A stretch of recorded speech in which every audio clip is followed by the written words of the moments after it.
Roughly 2.5 million men and women have served in America's wars in Iraq and Afghanistan, but for many who have returned home injured, the wait for disability payments has been longer than the deployments themselves.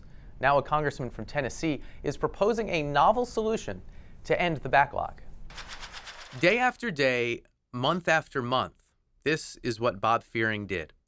Log on to the Veterans Affairs website and see if the VA had decided if he was disabled or not.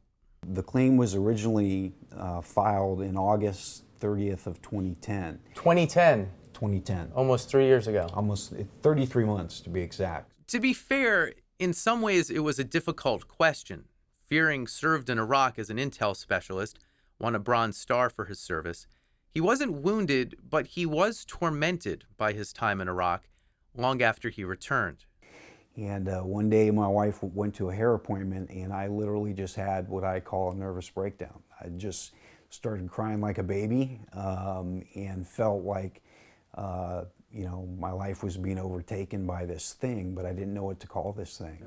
Despite 3 hospitalizations, Fearing's PTSD was hard for the VA to confirm, in part because of how his medical records were kept. The problem is when someone wants to file a claim with the VA, they have to fill it out on paper, and they have to track down their paper records from their branch of service and so forth. So it really flies in the face of modern technology what veterans are asked to do.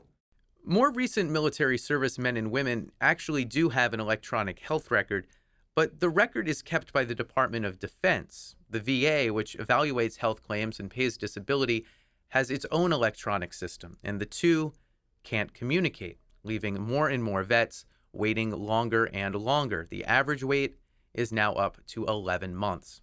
The obvious answer is to have the two systems communicate, and in 2009, the year Phil Rowe came to Congress, there was a plan to do just that.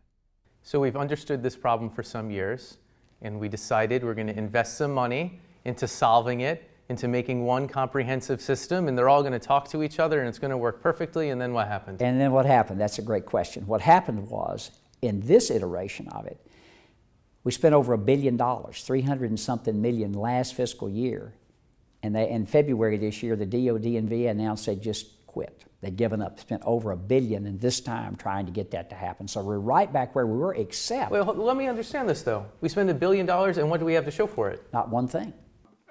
I can't sit here and defend what we've done. The problem is terribly complex. Even the computer systems of the different branches of service have trouble communicating. Some outside groups say they should just adopt the VA computer system, but they refuse. So Congressman Rowe, who is both a Vietnam vet and medical doctor, is proposing a new approach. Last week, he introduced a bill to create a private sector competition to clear the backlog. You put the prize out, and anybody who can meet those criteria gets a $50 million prize, and then there's an implementation phase.